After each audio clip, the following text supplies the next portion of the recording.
बुद्ध कहते हैं कि क्रोध अज्ञानता से उत्पन्न होता है।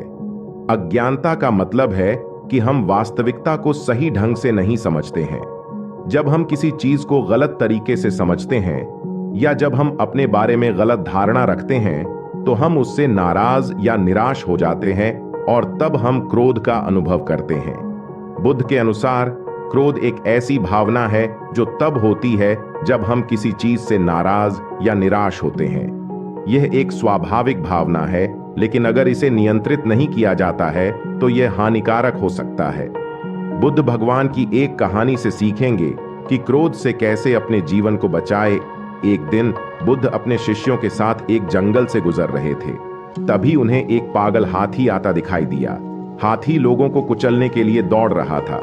शिष्य घबराकर भागने लगे, लेकिन बुद्ध शांत खड़े रहे। उन्होंने एक छोटे से पेड़ से एक पत्ता तोड़ा और उस पर ध्यान लगाया। पत्ते पर ध्यान लगाते हुए बुद्ध धीरे धीरे हाथी के सामने खड़े हो गए। हाथी बुद्ध के पास पहुंचा, लेकिन जैसे ही उसने बुद्ध की शांत आंखों में देखा, उसका क्रोध शांत हो गया। उसने अपनी सूंड बुद्ध के पैरों पर रख दी, मानो क्षमा मांग रहा हो। बुद्ध ने उसे थपथपाया और उसके क्रोध के पीछे छिपे डर और दर्द को समझा। इस घटना से शिष्यों ने सीखा कि क्रोध के सामने भी शांति से खड़े रहने की शक्ति होती है और समझदारी से किसी के दुख का कारण समझने से ही क्रोध को शांत किया जा सकता है। बुद्ध का मानना था कि गुस्सा एक स्वाभाविक भावना है, लेकिन इसे नियंत्रित करना महत्वपूर्ण है। हम गुस्से को नियंत्रित करके अपने जीवन को अधिक शांतिपूर्ण और समृद्ध बना सकते हैं। क्रोध का तीर दूसरों को घायल करता है, लेकिन सबसे ज्यादा खुद को।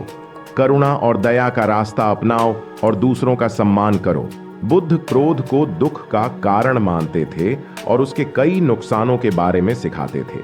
आइए देखें कि क्रोध के कुछ मुख्य नुकसान क्या हैं। क्रोध मन की शांति को भंग कर देता है। जैसे तूफान में समुद्र अशांत हो जाता है, वैसे ही क्रोध में मन तूफानी हो जाता है और हम स्पष्ट रूप से सोच नहीं पाते। बुद्ध कहते हैं, क्रोध की आग में मत जलो, बल्कि उसे समझ और करुणा के पानी से बुझाओ। यही सच्ची शक्ति है।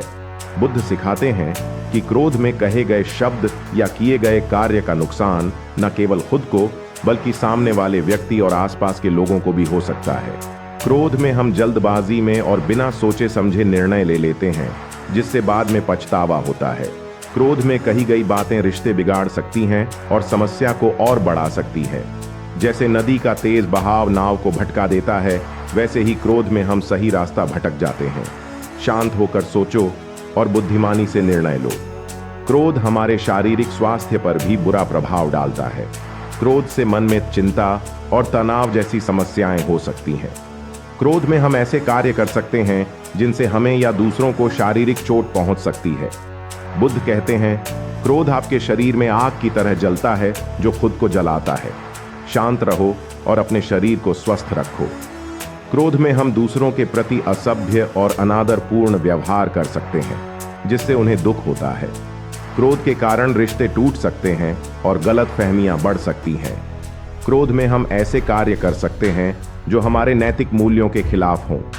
भगवान बुद्ध के अनुसार क्रोध को कैसे नियंत्रित करें?